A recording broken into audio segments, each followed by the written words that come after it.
জোরে বলেন আয-যুলমু যুলুমাতুন ইয়াউমাল কিয়ামাহ। যে মানুষের প্রতি জুলুম করবে এই জুলুম কিয়ামতের দিন তার সাথে অন্ধকার হয়ে দেখা দিবে, তখন আর কিছু চোখে দেখবে না। জমিনের মধ্যে যখন জুলুম করা হয়, দুর্বলের উপরে যখন সবলরা জুলুম করে, তখন আল্লাহ তাআলার রহমতের দরজা জমিনের জন্য বন্ধ করে দেওয়া হয়। আপনাদের কাছে আমার প্রশ্ন, আজকে জমিনের মধ্যে জুলুম হচ্ছে কি হচ্ছে না? জোরে বলেন। ও যুবক মুসলমান, আল্লাহ তাআলা আপনাকে আমাকে জান্নাত তো এমনি এমনি দিবে না। আল্লাহ তাআলা আপনাকে আমাকে জান্নাত দিবে জান আর মালের বিনিময়ে। কেউ যদি মনে করেন শুধু নামাজ পড়ে আর রোজা রেখেই জান্নাতে চলে যাবেন, না না না, নামাজও পড়তে হবে, রোজাও রাখতে হবে, আল্লাহর বিধানও মানতে হবে, আল্লাহ যতগুলো হুকুম দিয়েছেন সব হুকুমগুলো পালন করতে হবে। যদি সাধ্য থাকে, সাধ্য না থাকলেও তার প্রতি সমর্থন দিতে হবে। কথা বলেন। কেউ যদি বলেন হুজুর আমি নামাজ পড়ি রোজা করি কিন্তু জিহাদকে আমি অস্বীকার করি, কাফের, আর ঈমান নাই, ঠিক কিনা বলেন? আবার কেউ যদি বলেন হুজুর আমি বছরে বছরে উমরা করি, আমি অনেক বড় মুসলমান, আমি সকাল সন্ধ্যা জিকির করি, কিন্তু ইসলামের এই বিধানটা আমার কাছে ভালো লাগে না, তাহলে বুঝতে হবে আপনার ঈমান নাই। আপনি নিজেকে ঈমানদার পরিচয় দিতে হলে, জান্নাতি হতে হলে আল্লাহর সব হুকুমগুলো মানতে হবে। তার প্রতি মৌন সমর্থন না, প্রকাশ্যে তার পক্ষে আপনাকে কথা বলতে হবে, ঠিক কিনা বলেন? বলতে পারেন কেন হুজুর আমি এতগুলো বিধান কেন মানব? আপনি যখন একটা মেয়েকে বিবাহ করেন, ওই মেয়ের বাবা দাদা নানা যখন আপনার হাতে মেয়েটাকে তুলে দেয়, তুলে দেওয়ার সময় মাত্র দুইটা কথা বলে। কয়টা? একটা মেয়ের বাবা যখন ছেলের হাতে মেয়েকে উঠায় দেয় মাত্র দুইটা কথা বলে। কয়টা কথা বলে? বাবা আমার আদরের মেয়েটাকে আপনার হাতে তুলে দিলাম, ভাত আর কাপড় দিয়ে। এটাই তো বলে, ভাত কাপড় দিয়ে আমার মেয়েকে দেখে রাখেন নাকি? বিয়ে দেওয়ার সময় শর্ত দিল দুইটা, ভাত দিয়েন কাপড় দিয়েন, তার মানে তার জীবনে চলার জন্য, তার জীবনের নিরাপত্তার জন্য খাদ্য বস্ত্র অন্ন যা সব দিবেন, ঠিক না? এখন বিয়ে করার 1 বছর পরে স্ত্রী কয় তুমি আমাকে একটা স্বর্ণের নেকলেস কিনা দাও, দ্বিতীয় বছরের মাথাকে আমাকে স্বর্ণের চুড়ি কিনা দাও, তৃতীয় বছরের মাথাকে আমাকে 2 ভরি স্বর্ণের একটা চেন কিনা দাও। এখন আপনি যদি বলেন তোমার বাবা তো আমার কাছে তোমাকে যখন বিবাহ দেয় আমার হাতে তুলে দেওয়ার সময় শুধু বলছে বাবা তুমি আমার ছেলেকে ভাত কাপড় দিও, তাহলে আজকে এটা কালকে সেটা পরশু এটা, এত কিছু চাও কেন? কথা বলেন। এই কথা যদি আপনি স্ত্রীকে বলেন, স্ত্রী বলবে তুমি আমাকে বিয়ে করছো কেন? বিয়ে যেহেতু করছো সব দিতে হবে। ঠিক, আমরা মুসলমান, আমাদের ধর্ম ইসলাম, আল্লাহর প্রতি যখন ঈমান এনেছি, শুধু নামাজ রোজা না, হজ যাকাত না, ইসলামের যতগুলো বিধান আছে সবগুলো মানতে হবে। একটা মানবেন আরেকটা মানবেন না, একটা ধরবেন আরেকটা ছাড়বেন, তাহলে আপনি গরু খাওয়া মুসলমান, এর চাইতে আর বেশি কিছু না।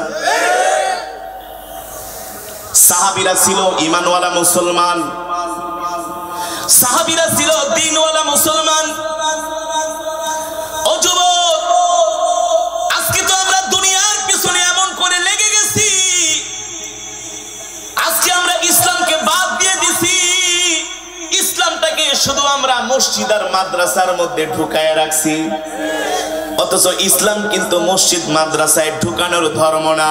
ইসলাম হলো সারা পৃথিবীতে সব জায়গায় ইসলাম চলবে, রান্নাঘর থেকে সংসদ ভবন পর্যন্ত ইসলাম অনুযায়ী চলতে হবে, ঠিক কিনা বলে? এই কারণে তো আল্লাহর নবীর সাহাবীরা শুধু তারা মুখে মুখে ইসলামকে ভালোবাসে নাই, মুখে মুখে নবীজিকে ভালোবাসে নাই, তারা ইসলামের জন্য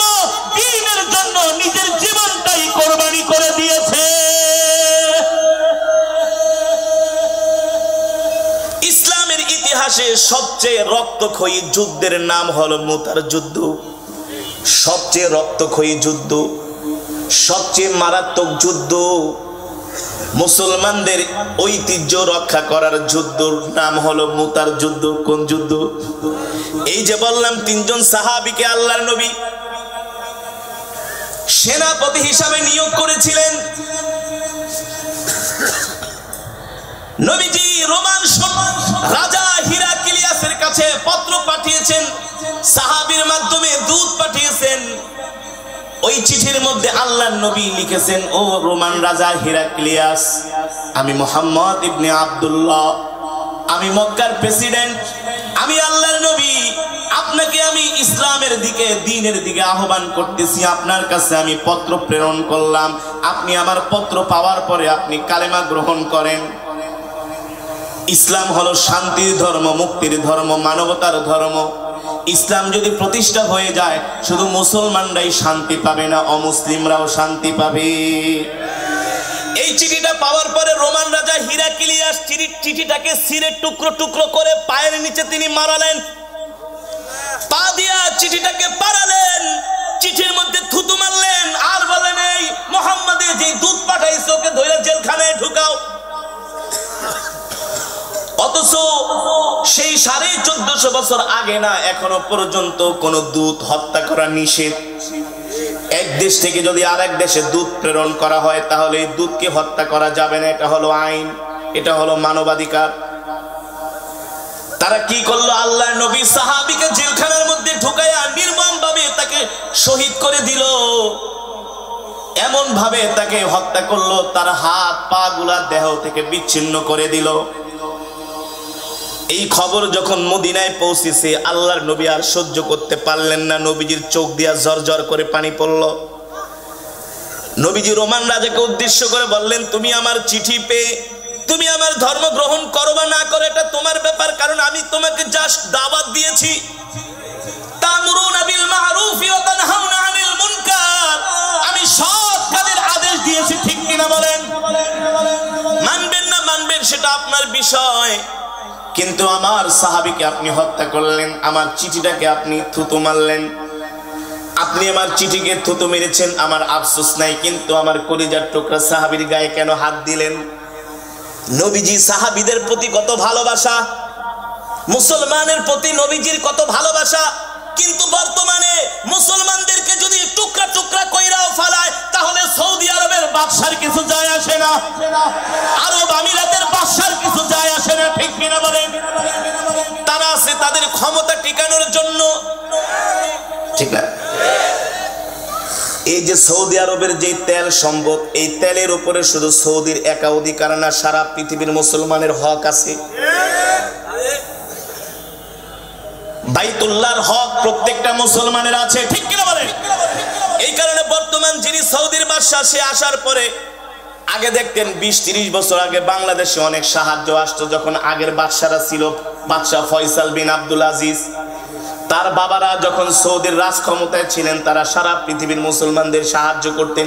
এখন সালমান আইসা, আমেরিকা ইসরায়েলের ভূত তার মাথার মধ্যে ঢুকছে, এখন সৌদি আরবে তাবলিগ বন্ধ করে দিয়া সিনেমা হল চালু করছে, খুব ভালো। আবার হালাল পতিতালয় চালু করছে, নাউজুবিল্লাহ বলেন।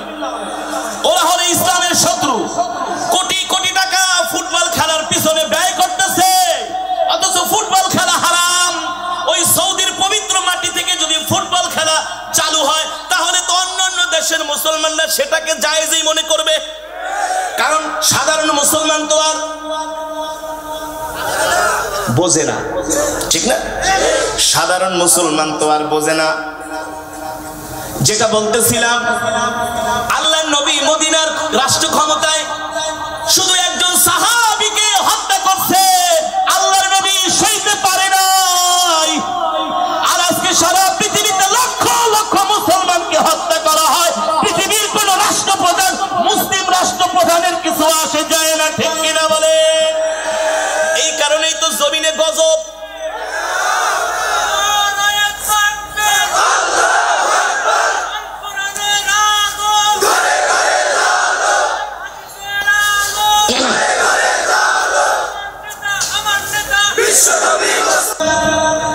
আজকে মুসলমান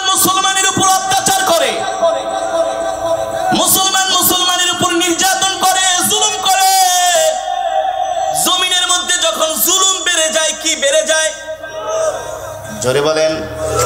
আয-যুলমু যুলুমাতু ইয়াউমাল কিয়ামাহ, যে মানুষের প্রতি জুলুম করবে এই জুলুম কিয়ামতের দিন তার সাথে অন্ধকার হয়ে দেখা দিবে, তখন আর কিছু চোখে দেখবে না। জমিনের মধ্যে যখন জুলুম করা হয়, দুর্বলের উপরে যখন সবলরা জুলুম করে, তখন আল্লাহ তাআলার রহমতের দরজা জমিনের জন্য বন্ধ করে দেওয়া হয়। আপনাদের কাছে আমার প্রশ্ন, আজকে জমিনের মধ্যে জুলুম হচ্ছে কি হচ্ছে না? জোরে বলেন। আল্লাহর নবীর সাহাবীকে রোমান রাজা হিরাক্লিয়াসের সৈন্যরা জুলুম করে তাকে হত্যা করছে। আল্লাহর নবী সইতে পারলেন না। নবীজি মসজিদে নববীতে বসে সাহাবীদেরকে ডাকছেন, ও সাহাবীরা এদিকে আসো, আমার কলিজার টুকরা সাহাবীকে হত্যা করছে, তোমার ভাইকে ওই কাফের মুশরিক বেদিনরা হত্যা করছে, তোমরা হত্যার বদলে কি প্রতিশোধ নিবা? সাহাবীরা দাঁড়ায় বলছে, হত্যার বদলে হত্যা, কোনো কথা নাই। হত্যার বদলে এই কথা বললে কি জঙ্গিবাদ হবে নাকি? মুসলমান হলো পৃথিবীর সবচেয়ে শান্তিপ্রিয় জাতি, মুসলমান হলো এই পৃথিবীর মধ্যে সবচেয়ে ভদ্র জাতি, ঠিক না? সাহাবীরা বললেন, ওগো আল্লাহর নবী, কোনো কথা নাই, আপনি শুধু অর্ডার দেন, আমার ভাইকে কাফেরেরা হত্যা করছে, আমরা তার প্রতিবাদ স্বরূপ আমরাও তাদেরকে হত্যা করব, তাদের সাথে কোনো সমঝোতা নাই। লাশের বদলে লাশ, কিসাসের বদলে কিসাস, ঠিক কি না বলেন?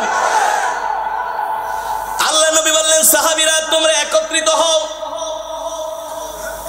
3000 সৈন্য আল্লাহর নবী প্রস্তুত করলেন। কয় হাজার? ও শাহজাদপুরের যুবক, ইসলামের ইতিহাস ভালো করে শুনে রাখো। ইসলাম তো কচুরি পানার মতো ভেসে আসে নাই, ইসলাম তো যমুনা নদী দিয়ে ভেসে আসে নাই। আল্লাহর কসম করে বলি, ইসলাম এসেছে সাহাবীদের রক্তের বিনিময়ে। 3000 সাহাবীকে, সৈন্যকে আল্লাহর নবী প্রস্তুত করলেন। কয় হাজার? সবাই বসে আছে মসজিদে নববীতে। নবীজি বললেন, সাহাবীরা তোমরা যে যুদ্ধের ময়দানে যাইতেছো, তোমরা কি জানো তোমাদের সৈন্য সংখ্যা হলো মাত্র 3000, আর রোমানদের সৈন্য সংখ্যা হলো 3 লাখ। এই কথা শোনার পরে কি কোনো মানুষের মনোবল ঠিক থাকতে পারে? কথা বলেন। কারণ 3 লক্ষ সৈন্যের বিরুদ্ধে 3000 কোনোদিনই যুদ্ধ করে জিতা সম্ভব না। তারা যদি শুধু থুতু ফালায় 3000 সৈন্য ভেসে যাবে। কথা বলেন। আল্লাহর নবী সাহাবীদের চেহারার দিকে তাকায় দেখে, এক একজন সাহাবীর চেহারার মধ্যে কোনো মলিনতা নাই, কোনো ক্লান্তির ছাপ নাই, ভয়ের ছাপ নাই, সবার চেহারার মধ্যে প্রতিশোধের আগুন জ্বলতেছে। এবার নবীজি যেই কথাটা বলছেন, এই কথা যদি আমাদেরকে বলতেন, আমরা গাট্টি বুঝতালে এই দেশ থেকে পালায় যাইতাম। কি বলছেন শুনবেন, জোরে বলেন। আইনা যায়েদ ইবনে হারেসা, আমার যায়েদ ইবনে হারেসা কোথায়? তাল আসো, ইজলিস হোনা, এখানে বসো। প্রথমেই নবীজি তার পালক পুত্র যায়েদ ইবনে হারেসাকে ডাকলেন। ডাইকা বললেন, যায়েদ ইবনে হারেসা, তুমি হবা মুতার যুদ্ধের সর্বপ্রথম সেনাপতি। সর্বপ্রথম সেনাপতির নাম কি? যায়েদ ইবনে হারেসা। নবীজি বলল, দাঁড়াও, দাঁড়ায় থাকো। 2 নম্বরে ডাকলেন, আইনা জাফর বিন আবি তালিব, ইয়া আখিয়াস সাগীর, আমার ভাই জাফর ইবনে আবি তালিব কোথায়? এই জাফর ইবনে আবি তালিব কিছুদিন আগে মাত্র আবিসিনিয়া থেকে হিজরত করে দেশে আসছে। তার জীবনের বেশি সময় তিনি মদিনার বাইরে কাটিয়েছেন, হিজরত অবস্থায় কেবলমাত্র দেশে আসছে। নবীজি ডাক দিলেন, জাফর বিন আবি তালিব। একেবারে ছোট্ট বয়সে, 10-12 বছর বয়সে জাফর বিন আবি তালিব নবীজিকে দেখা তার হাতে হাত রেখে কালেমা পড়ে মুসলমান হয়ে গেছে। নবীজি অনেক ভালোবাসতেন জাফর বিন আবি তালিবকে। জাফর বিন আবি তালিব, দাঁড়াও। জাফর বিন আবি তালিব দাঁড়ায় গেলেন, লাব্বাইক ওয়া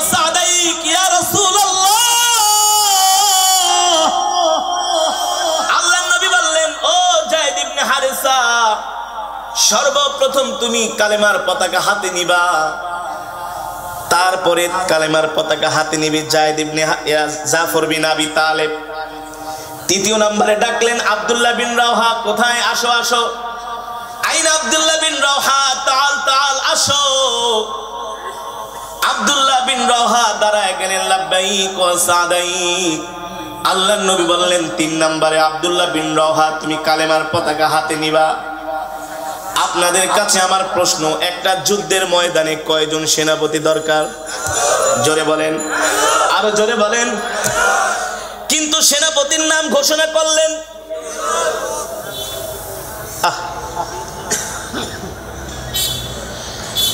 আল্লাহ। যুবক, তিনজন সেনাপতির নাম যখন আল্লাহর নবী ঘোষণা করলেন, শুধু সেনাপতির নাম ঘোষণা করেন নাই। আইনা যায়েদ ইবনে হারেসা, যায়েদ ইবনে হারেসা কুতিলা ফিল ময়দান। যদি যায়েদ ইবনে হারেসা শহীদ হয়ে যায়, তারপরে আবার কালেমার পতাকা হাতে নিবে জাফর বিন আবি তালেব। যদি জাফর বিন আবি তালেব শহীদ হয়ে যায়, তৃতীয় নম্বরে কালেমার পতাকা হাতে নিবে আব্দুল্লাহ বিন রাওহা। এবার তিনজন সাহাবী তিনজনের দিকে তাকায় আর বলে, ভাই রে, আমাদের তিনজনের নাম যেহেতু আল্লাহর নবী তার পবিত্র জবান দিয়া ঘোষণা করছে, তার মানে আমরা তিনজনের একজনেও আর মুতার প্রান্তর থেকে ফিরে আসতে পারবো না। আল্লাহ তাআলা আমাদের জীবনটাকে তার দ্বীনের জন্য কবুল করে নিয়েছেন, তার মানে আমরা তিনজনেই মুতার প্রান্তরে আল্লাহর দ্বীনের জন্য শাহাদাত বরণ করব। আল্লাহু আকবার।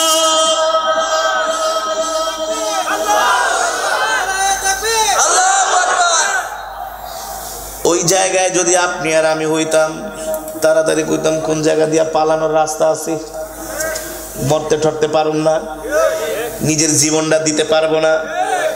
অথচ আল্লাহর নবীর সাহাবীদের মধ্যে আতঙ্কের কোনো ছাপ নাই, সবাই হাসতেছেন। আল্লাহু আকবার। নবীজি ডাক দিলেন যায়েদ ইবনে হারেসা, যাও যাও তোমার মার কাছ থেকে বিদায় নিয়ে আসো। যায়েদ ইবনে হারেসা দাঁড়ায়, কগো আল্লাহর নবী, আমার প্রিয় পিতা, আমার মায়ের থেকে বিদায় নেব মানে আপনি তো আমার বাবা এখানে আছেন, আমার আম্মা আয়েশা তো কাছেই আছে। আল্লাহু আকবার। তার মানে আমার আর যাওয়ার দরকার নাই। আর আমরা হইলে বলতাম 10 মিনিট যাই একটু বাইরে থেকে ঘুরে আসি। আল্লাহু আকবার। নবীজি বললেন, আইনা জাফর বিন আবি তালেব, ও জাফর তুমি যাও, তোমার স্ত্রী সন্তানের কাছ থেকে বিদায় নিয়ে আসো।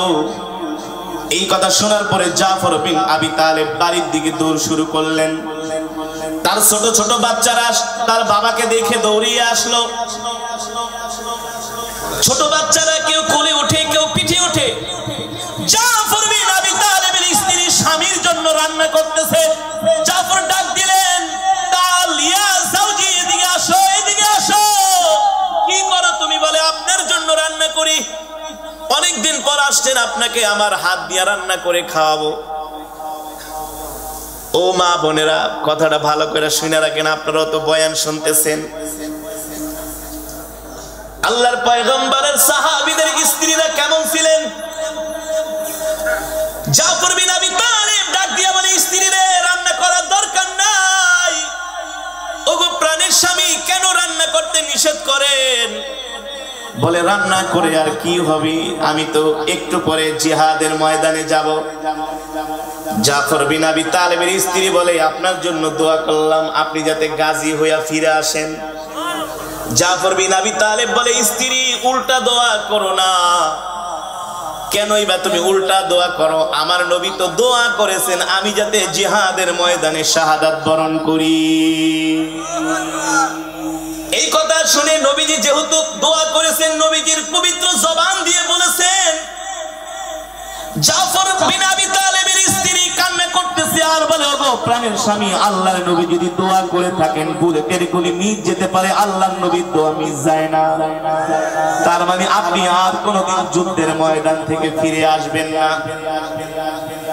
জাফর বিন আবি তালেবের স্ত্রী কান্না করতেছে।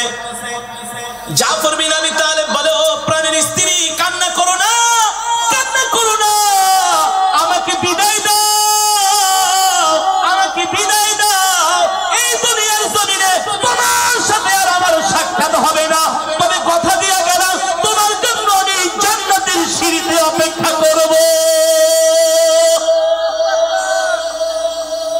কোথায় অপেক্ষা করবে? জান্নাতের সিঁড়িতে। স্ত্রী বলে, আপনি এটা কি বলেন? ছোট ছোট দুটি বাচ্চা, এদেরকে আমি কি করব, কিভাবে মানুষ করব? আল্লাহর উপর সবর্দ করে দিয়ে গেলাম, তবে তোমার প্রতি আমার নির্দেশ হলো, ওসিয়াত হলো, আমি যেভাবে করে আল্লাহর দ্বীনের জন্য জীবন দিতে যাইতেছি, আমার সন্তানদেরকে ওইভাবে গড়ে তুলবা। বলেন, এই সন্তানরে খেলোয়াড় বানায়, ফুটবল খেলা দেখার জন্য পাঠায়, ক্রিকেট খেলা দেখার জন্য পাঠায়,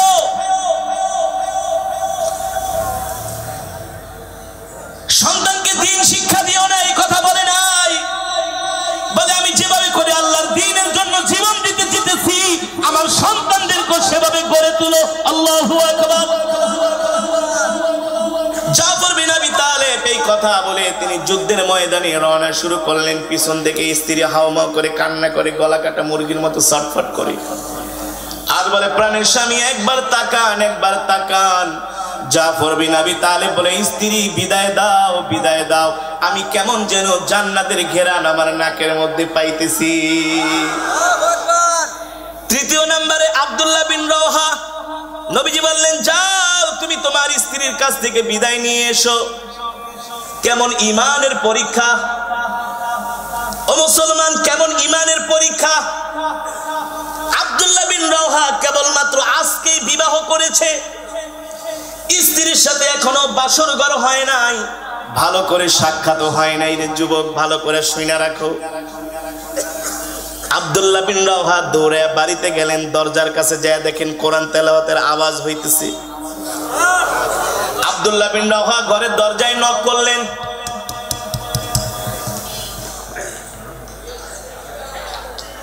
ভিতর থেকে আওয়াজ আসলো, কে আপনি দরজায়?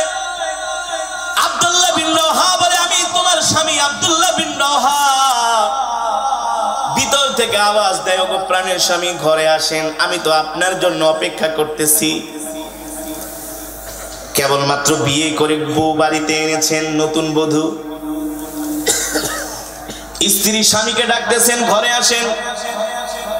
আব্দুল্লাহ বিন রওহা বলেন, না, কেন আসবেন না? বলে, ঘরে আসার সময় নাই। কেন সময় নাই? একজন নববিবাহিতা স্ত্রীকে যদি স্বামী বলে ঘরে আসার সময় নাই, আসবো না, ওই সময় তার অবস্থাটা কি হতে পারে? ওগো প্রাণের স্বামী, কেন ঘরে আসবেন না? আপনি কি আমার উপর রাগ করেছেন, অভিমান করেছেন? বলেন, না না, কেন আসবেন না ঘরে? বলে, শোনো শোনো, আল্লাহর নবী আমাকে যুদ্ধের ময়দানে পাঠাচ্ছেন, আর 3 নম্বরে আমার নাম ঘোষণা করেছেন। আমি হলাম যুদ্ধের ময়দানের 3 নম্বর সেনাপতি। তার মানে আমার আগে আরো 2 জন আছে, আমি হলাম 3য় জন। আল্লাহর নবী বলছেন, ওই 2 জন যদি শহীদ হয়ে যায়, কালেমার পতাকা আমি আমার হাতে উঠায় নিব। আর আল্লাহর নবীর জবান দিয়া যেহেতু এই কথা বের হয়েছে, আমি আর কোনদিন যুদ্ধের ময়দান থেকে ফিরে আসতে পারবো না। যুদ্ধের ময়দানে আল্লাহর দ্বীনের জন্য শহীদ হয়ে যাব।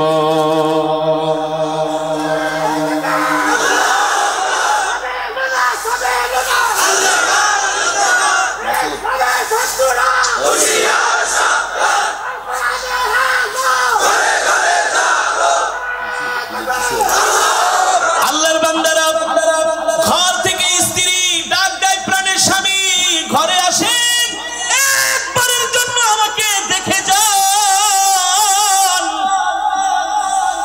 আব্দুল্লাহ বিন রওহা বলে, না না, আমি যদি ঘরে আসি, তোমার চেহারা দেখার পথে, তোমার চেহারা দেখার পরে তোমার প্রতি আমার ভালোবাসা জাগবে।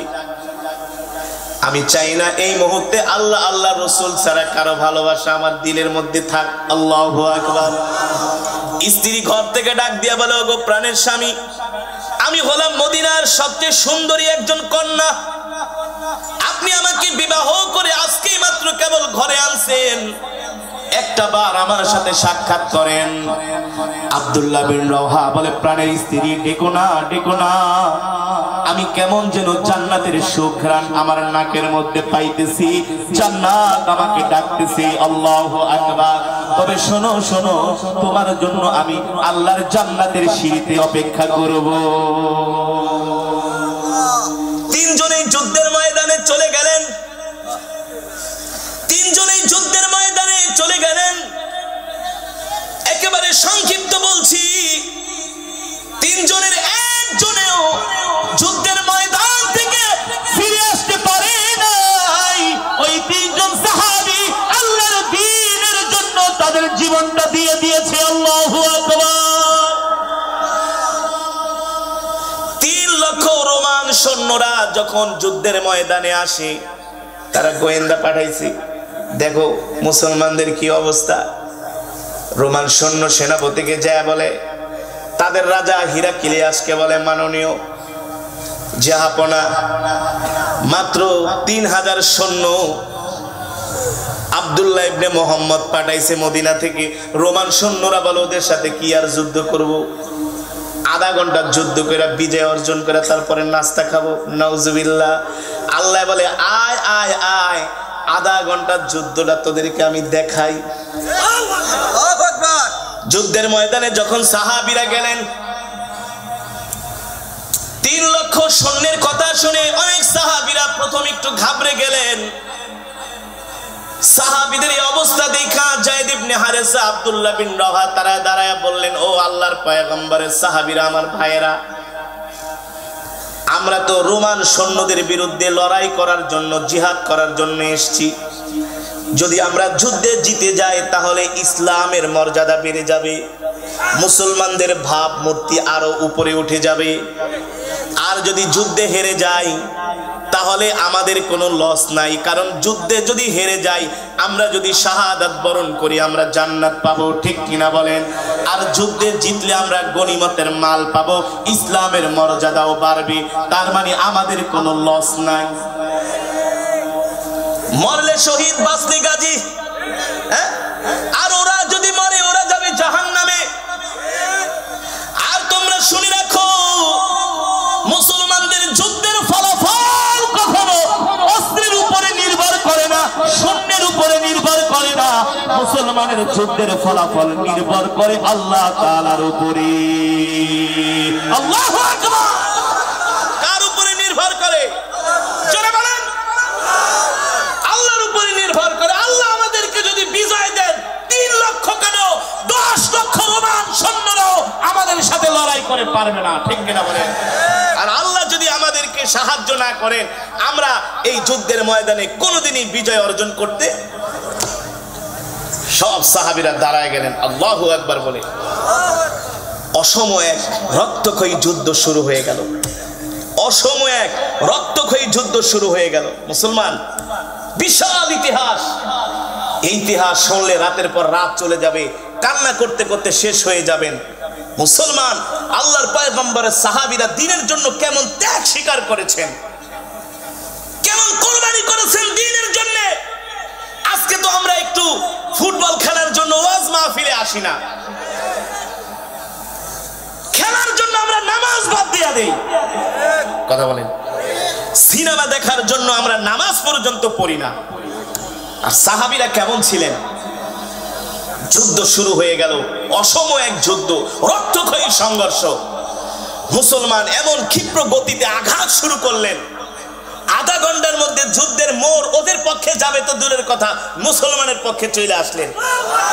রোমান সেনাপতি বলে, এগুলা কি মানুষ নাকি অন্য কোথা থেকে আসছে? মানুষ তো কখনো এমনি যুদ্ধ করতে পারে না। আল্লাহু আকবার, জোরে বলেন আল্লাহু আকবার।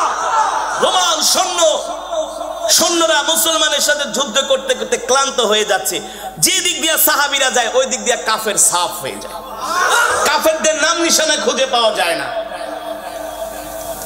রোমান সেনাপতি চিন্তায় পড়ে গেলেন, ওরা তো মানুষ না, ওরা মনে হয় জিন নাকি ফেরেশতা।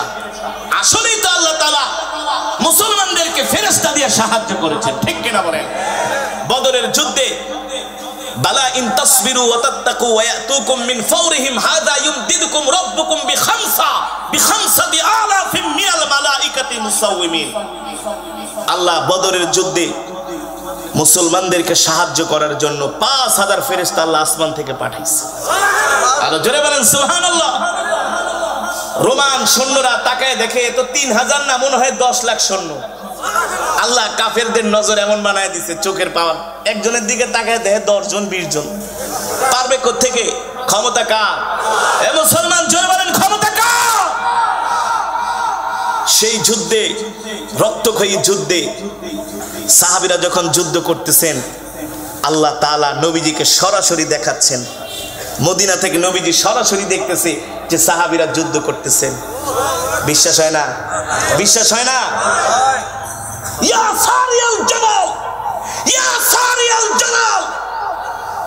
হযরত ওমর মদিনায় সাহাবীরা যুদ্ধের প্রান্তরে যুদ্ধ করতেছে। এক কাফের পাহাড়ের চিপায় লুকায় আছে, সাহাবীর উপরে তরবারি দিয়ে আঘাত করবে।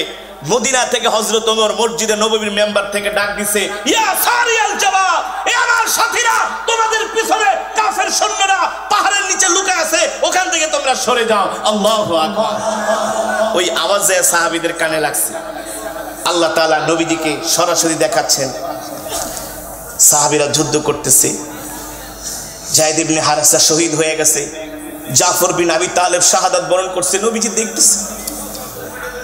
জিবরাইল এসে দেখায়, ও আল্লাহর নবী দেখেন দেখেন, এই জায়গায় জাফর বিন আবি তালেব শাহাদাত বরণ করছে। তার হাত কাটা হয়েছে, পা কাটা হয়েছে, শরীর থেকে অঙ্গ প্রত্যঙ্গগুলো বিচ্ছিন্ন করে দেওয়া হয়েছে।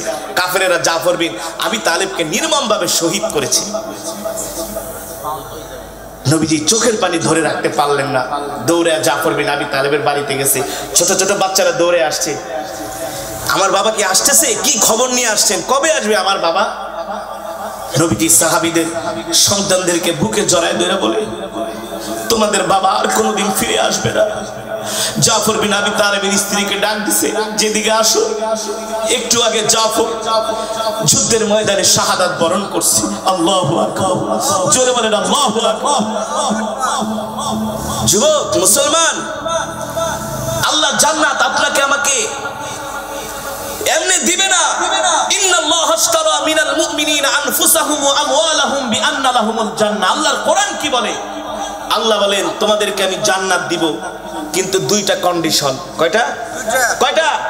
কয়টা? দুইটা কন্ডিশন। আল্লাহ বলে জান্নাত আমি এমনি দিব না, কন্ডিশন দুইটা, শর্ত দুইটা। দুই শর্তের বিনিময়ে আমি তোমাদেরকে জান্নাত দিব। ঠিক কিনা বলেন? এক নাম্বার শর্ত হলো আমার রাস্তায় তোমাদের মাল দিতে হবে। কি দিতে হবে? 2 নম্বরে আমার রাস্তায় তোমাদের জীবনটাও দিয়ে দিতে হবে। আরো জোরে বলেন, আরো জোরে বলেন সুবহানাল্লাহ। আল্লাহ বলে দুইটা জিনিসের বিনিময়ে আমি তোমাদেরকে জান্নাত দিব। ঠিক সাহাবীরা যুদ্ধের প্রান্তরে নিজের জীবনও দিয়েছেন, মালও দিয়েছেন। ঠিক কিনা বলেন? সুতরাং ওই যুদ্ধে মুসলমান বিজয় অর্জন করলেন। সারা পৃথিবীর কাফেররা, বেঈমানরা অবাক হয়ে গেল, আশ্চর্য হয়ে গেল, এটা কোনোদিন সম্ভব? ওই যুদ্ধের পরে মুসলমানদের আত্মমর্যাদা, মুসলমানদের সম্মান, মুসলমানদের ভাবমূর্তি সারা পৃথিবীতে বেড়ে গেল। মুসলমানদের দেখলেই তারপরে ভয় পায়, কে ওদের কাছে যাইস না, ওরা 3000 3 লাখকে সাইজ করে দিচ্ছে। আরবে যত ছোট ছোট গোত্র ছিল মুসলমানদের সাথে লড়াই করবে, এক গোত্র আরেক গোত্রের কয় কি মরণে লেগে কি ভূতে কামড়ায় নাকি? মুসলমানের ধারে কাছেও যায় না। দলে দলে কাফেরেরা এসে নবীজির হাতে হাত রেখে কালেমা পড়ে মুসলমান হয়ে গেছে। আরো জোরে বলেন সুবহানাল্লাহ। এই কারণে মুসলমান জান্নাত পেতে হলে রক্ত দিতে হয়, জান দিতে হয়, মাল দিতে হয়, আল্লাহর রাস্তায় সময় দিতে হয়। ঠিক কিনা বলেন? আপনার এই যে গভীর রজনীতে বসে আছেন, সময় দিচ্ছেন, নিজের শরীরটাকে কষ্ট দিচ্ছেন আল্লাহর রাস্তায়। আজকে কোরআনের মজমায় আসছেন, ঠকছেন নাকি জিতছেন? জোরে বলেন, জোরে বলেন। আমি আপনাদের সামনে কোরআনের তেলাওয়াত করে শুনিয়েছি। ভাই বসেন, বসেন, উঠাউঠি করে না, বসেন। আপনাদের চেয়ে আমি ব্যস্ত বেশি। আমি উঠলেন আপনারা উঠবেন, আর আমি তো মেহমান, আপনারা তো মেজবান। সিরাজগঞ্জের মানুষ তো শিক্ষিত, ভদ্র, মার্জিত। মেহমানকে রেখে আপনি উঠে যেতেছেন, তাহলে আপনি কেমন মেজবান হইলেন? বসেন। যেটা বলছিলাম, আল্লাহর বান্দারা, আল্লাহ তাআলা আমাদের ঈমানের পরীক্ষা নেবেন, জান দিয়া, মাল দিয়া, সম্পদ দিয়া, কিন্তু ঈমানের পরীক্ষায় সাহাবীদের মতো পাশ করতে হবে। তারাই পাশ করতে পারবে যারা কোরআনের মজমায় বেশি বেশি আসবে। হাফেজ আবু রাহাত, আমি 2 জন তেলাওয়াত করছি, যদি আমরা 2 জনে 20,000 শব্দ তেলাওয়াত করি, আপনারা নগদে 2 লক্ষ নেকির মালিক হয়ে গেছে। এই মজমায় যারা উপস্থিত হয়েছেন, হাজার হাজার মানুষ, আজকে হাজার হাজার খতমে কোরআনের সওয়াব হয়েছে। কারণ আমি সূরাতুল ইখলাস কয়বার পড়েছি? 3 বার পড়েছি। হাদিস শরীফে এসেছে যে সূরাতুল ইখলাস যে 3 বার পড়বে, আল্লাহ তাআলা তার আমলনামায় 1 খতম কোরআন শরীফের সওয়াব দান করবে। আজকের এই মাহফিল গোরস্থানের উদ্যোগে আমাদের মৃত্যুর পরে কোথায় যেতে হবে? জোরে বলেন। এই গোরস্থানেই যেতে হবে, এখানেই আমাদের শেষ ঠিকানা, ঠিক কিনা বলেন? 3.5 হাত মাটির নিচে আমাদেরকে ঢুকিয়ে দেওয়া হবে একটা সাদা কাফনের কাপড় পরিয়ে, আর ওই কাফনের মধ্যে কোনো পকেট নাই যে আপনি আমি সম্পদ নিয়ে কবরে যেতে পারি, ঠিক না? কবর আমাদেরকে প্রতিদিন ডাকে, কবর আমাদের প্রতিদিন ডাকে, ইয়া আইয়ুহান নাস আল কবরু ওয়াহিদা, এ দুনিয়ার মানুষ, আমি কবর একাকিত্বের ঘর। কবর আমাদেরকে ডাকে, ইয়া আইয়ুহান নাস আল কবরু তুরাব, আমি কবর মাটির ঘর। কবর আমাদেরকে ডাকে, ইয়া আইয়ুহান নাস আল কবরুল গুরফা, আমি কবর অন্ধকার ঘর। আমি কবর অন্ধকার ঘর, সাবধানে আসিস, এমন আলো থাকবে না কবরে। থাকবে? থাকবে, হ্যাঁ, তবে একটা আলো থাকবে। বলবো বলবো সুবহানাল্লাহ। ইদা উদিআল মাইয়িতু ফি কবরিহি জাআল কুরআনু ইনদা রাসিহি। সুবহানাল্লাহ বলেন। আজকে যারা কোরআনের মহব্বতে এই যে দাঁড়ায় আছেন, এই যে বসে আছেন শীতের মধ্যে, এই কোরআনকে ভালোবাসার কারণে এই কোরআন আমাদের কবরটাকে আলোকিত করবে। শুধু আলোকিত করবে না, কোরআন আমাদেরকে কবর থেকে পাহারা দিয়ে দিয়ে আল্লাহর জান্নাত পর্যন্ত পৌঁছে দিবে। আল্লাহ আমাদের কবুল